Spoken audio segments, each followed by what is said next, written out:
Okay, after discussing everything about share capital and how it is represented in balance sheet, and we have already discussed two interchangeable terms, but they're quite different, that is reserve capital and capital reserve. We will discuss something about issue of shares, how they are issued. They are issued for cash, they are issued for consideration other than cash. अगर cash में company issue कर रही है तो कौन कौन से तरीके से इशू कर सकती है, what is consideration other than cash. Basically ये वो ऐसे टर्म्स हैं और ये वो ऐसी थ्योरी है जो आपको न्यूमेरिकल सेक्शन में मिलती है. Okay, so issue of shares can be issued by the company in two ways. First is either for cash or either for consideration other than cash.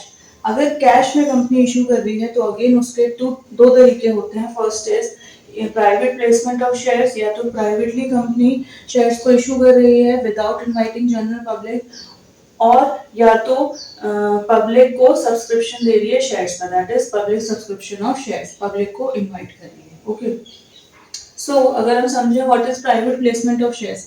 Private placement of shares को simple terms में आप ये समझिए कि जब company privately shares को issue करती है उनके करीबी सोर्सेस को, उनके करीबी कॉन्टैक्ट्स को, ओके, अदर देन दी जनरल पब्लिक. ओके, सो अब ये प्राइवेट सोर्सेस कौन से हो गए, प्राइवेट कॉन्टैक्ट्स कौन से हो गए, प्रमोटर्स हो गए कंपनी के, उनकी फैमिलीज हो गई, उनके रिलेटिव्स हो गए, non resident Indians that is NRIs हो गए, then non banking financial institutions हो गए एंड फाइनेंशियल इंस्टीट्यूशंस हो गए. Okay, so in this case अब क्योंकि कंपनी जनरल पब्लिक को शेयर सब्सक्राइब इशू कर ही नहीं रही, okay, so in this case company is not, or the directors of the company or promoters of the company is not required to issue a prospectus in the paper. Okay, instead of preparing or issuing a prospectus they have to make a draft prospectus,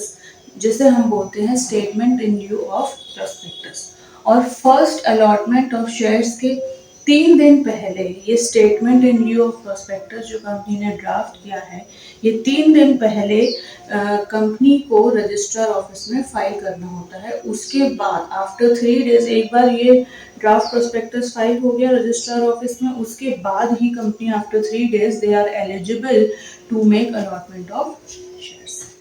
okay, so basically जब ऐसे allottees जिनको privately company shares issue करती है, so such kind of allottees they are not eligible to sell their shares within the period of 3 years. तो ये 3 years का जो period हो गया that is known as lock in period. In 3 years के बाद ही जब ये पीरियड एक्सपायर होता है उसके बाद ही they are eligible to again sale of their shares. Understood? And जब हम प्राइवेट प्लेसमेंट की बात करते हैं तो आपके माइंड में आना चाहिए प्राइवेट सोर्सेज और कॉन्टैक्ट्स ऑफ द प्रमोटर्स. और एक तरीका और होता है जिससे कंपनी प्राइवेटली प्लेस करती है शेयर्स को, through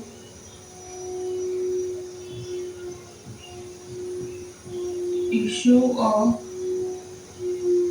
sweet equity. Now what is sweet equity shares? Basically sweet equity shares वो होते हैं जो कि कंपनी अपने प्रमोटर्स को, अपने एम्प्लॉयज को इशू करती है at a face value which is less than the face value mentioned normally in the articles and in the memorandum. ठीक है, तो अगर कंपनी शेयर के फेस वैल्यू से कुछ कम में शेयर्स को इशू कर रही है, या हम बोल सकते हैं डिस्काउंट पे इशू कर रही है टू प्रमोटर्स और एम्प्लॉयज, ऐसे शेयर्स को हम स्वीट इक्विटी शेयर्स बोलते हैं. अब क्यों इशू कर रही है? ताकि क्योंकि कंपनी को कुछ बेनिफिट हो रहा है प्रमोटर्स से, एम्प्लॉयज से, उनको टेक्नोलॉजिकल बेनिफिट्स मिल रहे हैं एंड इंटेलेक्चुअल प्रॉपर्टी राइट्स मिल रही है. ठीक है, सो बेसिकली एम्प्लॉयज को मोटिवेट करने के लिए उनकी वर्किंग को बूस्ट अप करने के लिए कंपनी एसएसवी इक्विटी शेयर्स को प्राइवेटली इशू करती है। Okay, again the lock in period for these shares is 3 years. तो जो भी अलॉटेज होंगे वो 3 इयर्स के बाद ही अपने सेल को शेयर्स को सेल कर सकते हैं। Okay, so the next part is public subscription of shares. Again अगर कंपनी जनरल पब्लिक को इनवाइट कर रही है कि वो उनके शेयर्स को खरीदें, the company has to undergo 4 steps. First is, अगर इसकी बात करें, first is to issue prospectus,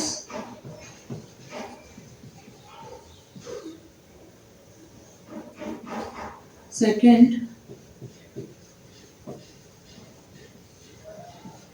to receive applications, third to make allotments, and fourth is to make, और इसे हम इंस्टॉलमेंट्स भी बोलते हैं। ओके, तो पहला स्टेप क्या होगा? To issue prospectus.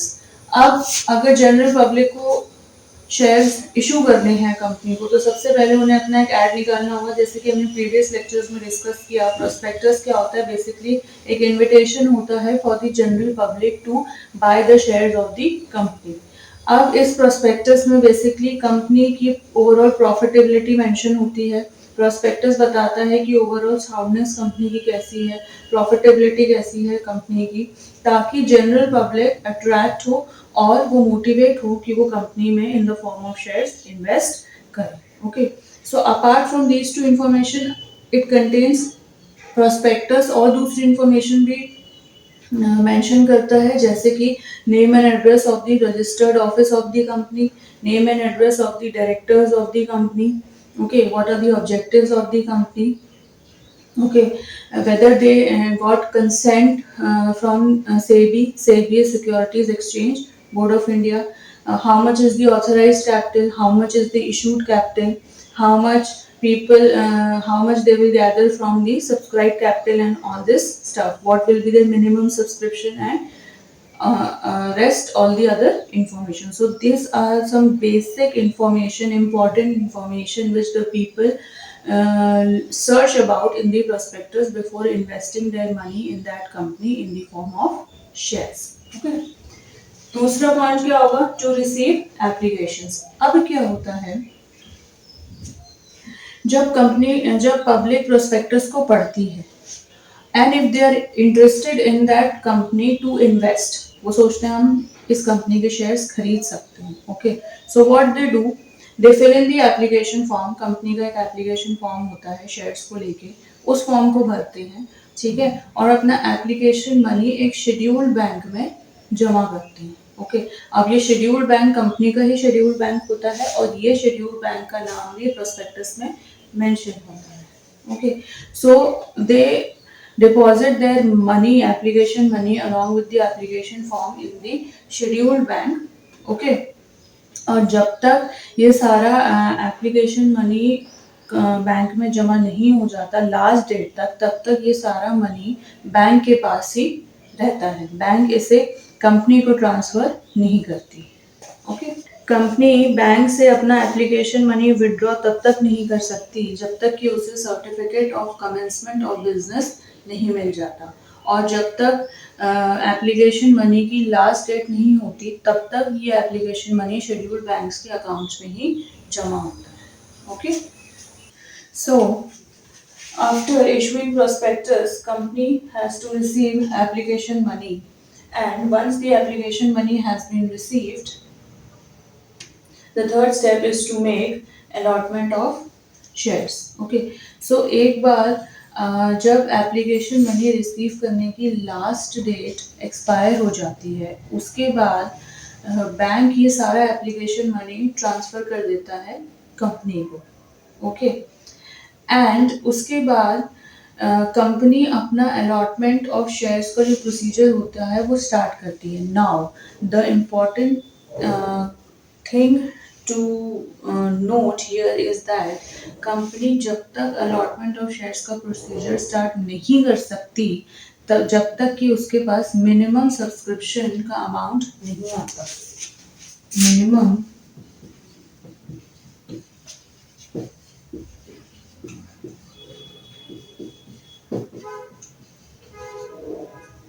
minimum subscription.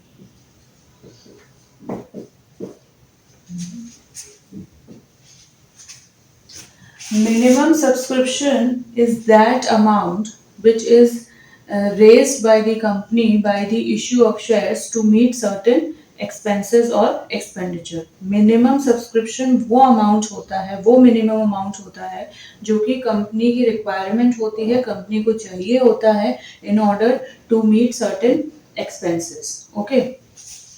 So certain expenses क्या हो सकते हैं, like preliminary expenses of the company such as अगर कंपनी एजेंट्स के थ्रू अपने शेयर्स को सेल कर रही है तो उनको एजेंट्स को फीस देनी होती है in the form of brokerage, और एजेंट्स का कमीशन भी होता है. So in the form of underwriting commission, in the form of brokerage fee, ये सारे प्रिलिमिनरी एक्सपेंसेस कंपनी को मीट करने पड़ते हैं. सेकेंडली, वर्किंग कैपिटल की रिक्वायरमेंट होती है कंपनी को. Working capital is that capital which is needed in day to day functioning of the business. Okay.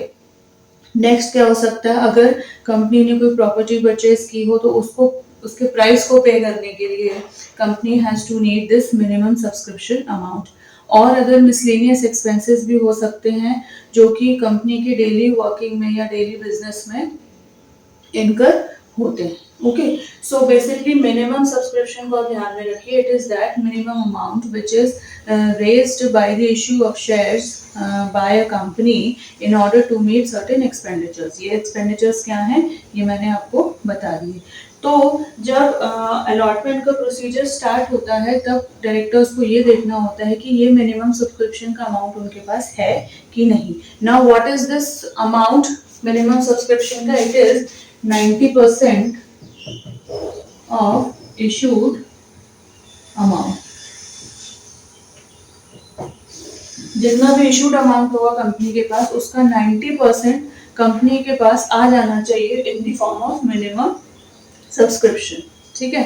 अगर कंपनी के पास ये पूरा पैसा आ जाता है in the form of minimum subscription, then company shares को अलॉट कर देती है. ठीक है. और जैसे सपोज मैंने शेयर्स खरीदे तो मैं उस कंपनी की अलॉटी हो गई. ओके. सो शेयर होल्डर हो गए और अलॉटी हो गई. तो मुझे वो मेरे जो जितने भी मैंने शेयर्स परचेज किए हैं उसका एक सर्टिफिकेट, शेयर सर्टिफिकेट मिलेगा, और उस शेयर सर्टिफिकेट में नंबर ऑफ शेयर्स जितने मैंने खरीदे हैं वो मेंशन रहेंगे और शेयर्स की फेस वैल्यू मेंशन रहेगी. ओके. सेकंड केस क्या हो सकता है? पहले केस में तो मिनिमम सब्सक्रिप्शन मिल गया और कंपनी ने अपना अलॉटमेंट ऑफ शेयर्स का प्रोसीजर स्टार्ट कर दिया. Second case is that case कि जहां मिनिमम सब्सक्रिप्शन मिला ही नहीं. ओके. मिनिमम सब्सक्रिप्शन नहीं मिलता है तो उस केस में कंपनी के पास जितना भी पैसा आता है in the form of application money, ठीक है, वो सारा पैसा, एप्लीकेशन अमाउंट का जितना सारा पैसा होता है वो कंपनी को शेयर होल्डर्स को रिटर्न करना होता है within a period of 120 days from the date of the issue of prospectus. Prospectus issue करने के 120 डेज के अंदर अगर कंपनी को मिनिमम सब्सक्रिप्शन का अमाउंट नहीं मिलता है तो उस केस में उनको वो सारा पैसा शेयर होल्डर्स को वापस करना होता है. ठीक है. 120 डेज के बाद अगर टाइम पीरियड एक्सटेंड होता है, 130 डेज के बाद भी अगर कंपनी नहीं पे कर पाती और उसके बाद भी 130 days from the date of issue of prospectus उसके बाद भी नहीं कर पाती, देन 8 डेज का अगेन ग्रेस पीरियड होता है. वो 8 डेज एक्सपायर होने के बाद भी नहीं करती तो कंपनी को चार्ज पे करना होता है या फाइन पे करना होता है in the form of interest rate at the rate of 15% per annum. Clear? तो आपके लिए जानना बहुत जरूरी है कि मिनिमम सब्सक्रिप्शन होता क्या है.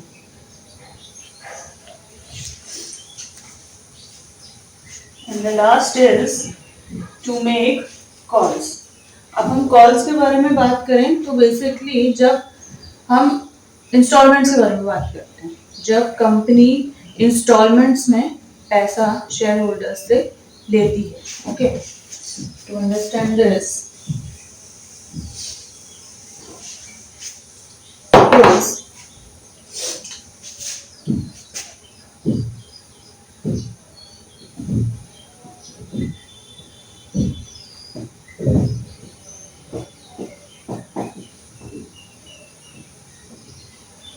This is face value of share. Suppose ये है ₹100 पर शेयर। ओके,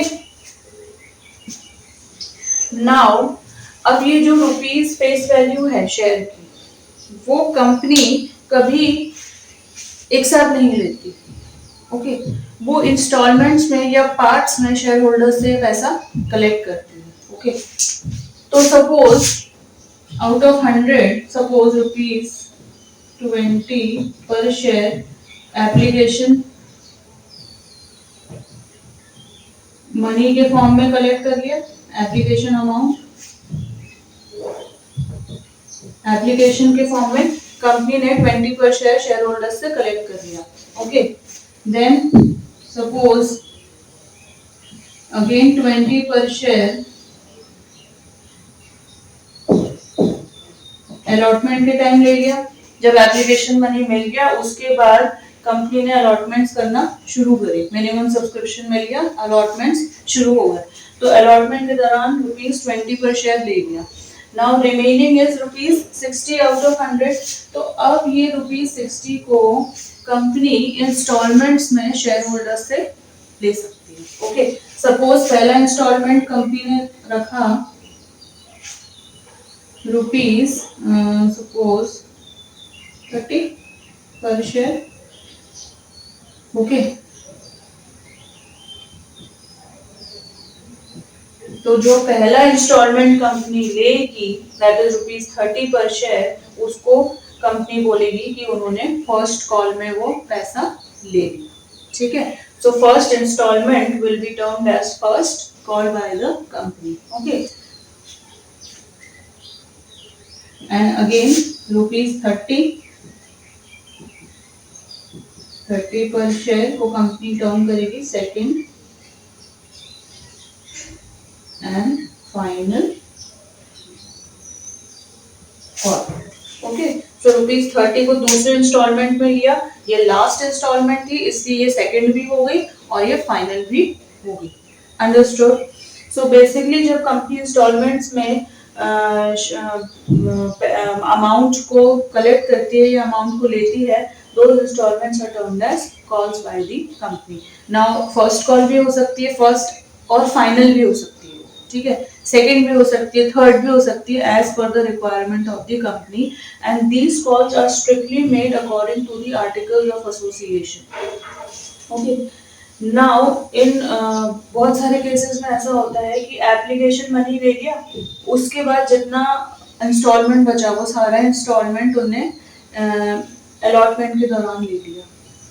ठीक है, सो अगर अलॉटमेंट के समय ले लिया तो फाइन जो कॉल्स की जरूरत थी वो कंपनी को नहीं हुई। Okay, so I must have I assume कि आप लोग को ये चीज थोड़ी बहुत समझ में आई होगी। अगर नहीं भी आई हो तो प्लीज कमेंट्स सेक्शन में अपने डाउट्स मुझे भेजिए, सो दैट हम इसको दोबारा से और अच्छी तरीके से रिवाइज कर सकते हैं। सो बेसिकली अगर हमने देखा कि कैश में कंपनी शेयर्स को इशू कर रही है, तो या तो वो प्राइवेटली शेयर्स को इशू कर सकती है। प्राइवेटली कैसे करेगी? अपने प्राइवेट सोर्सेस को, कॉन्टैक्ट्स को, ओके, और through issue of sweet equity shares. और अगर पब्लिक को इनवाइट कर रही है तो it has to undergo all these 4 steps which is very important. Okay,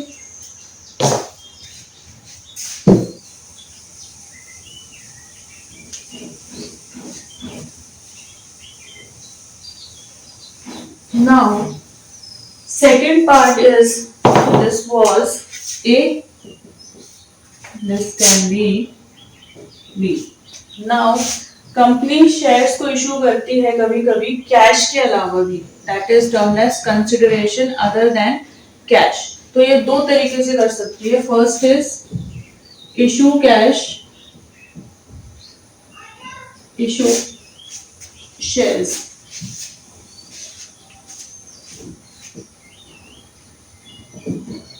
to promoters, and second can be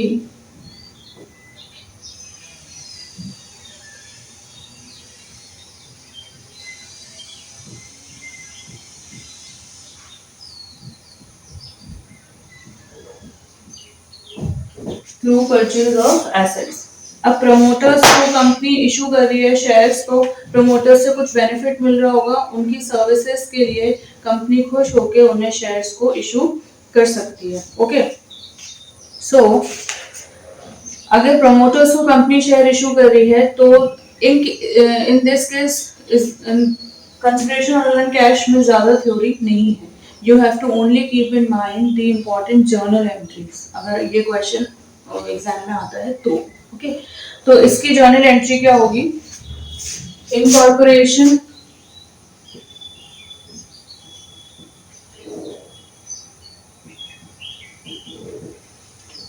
incorporation cost or formation expenses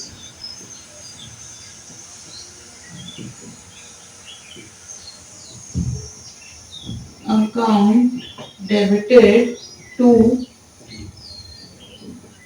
share capital account. ये आपको ध्यान रखना है, ठीक है। शेयर कैपिटल हमेशा क्रेडिट हो रहा है होगा, और अगर कंपनी प्रमोटर्स को शेयर इशू कर रही है अदर देन कैश तो उसकी जर्नल एंट्री होगी इनकॉर्पोरेशन कॉस्ट या formation expenses account debited to share capital.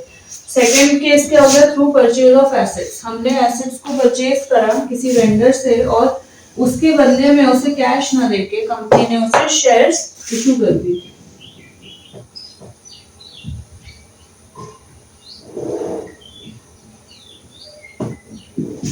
अब अगर कंपनी ने एसेट्स खरीदे तो उसकी जर्नल एंट्री क्या होगी? Debit what comes in like assets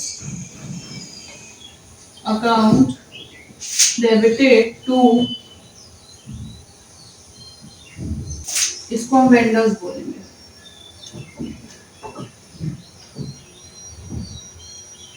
to vendors account. Assets account debited to vendors account.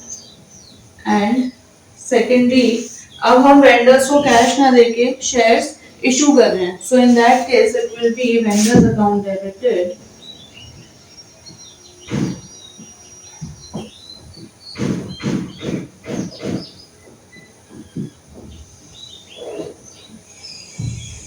To share capital account. Clear? तो इसमें दो केस हो सकते हैं। पहला कि जब कंपनी प्रमोटर्स को शेयर इशू कर रही है, so in that case that will come under incorporation cost or formation expenses account debited to share capital। इस केस में हम कंपनी ने कुछ एसेट्स परचेज करे और कैश कैश ना देने के अलावा कंपनी ने उनको शेयर्स इशू कर दिए। So first will be when company is acquiring the assets account debited to vendors account, and then company is issuing vendors cash shares, so vendors account debited to share capital account. Clear? So students, अगर आपको ये lecture अच्छा लगा हो, topic समझ आ गए हो, तो प्लीज़ मेरे वीडियो को लाइक करें, ज़्यादा से ज़्यादा शेयर करें और मेरे चैनल को सब्सक्राइब करें। Thank you.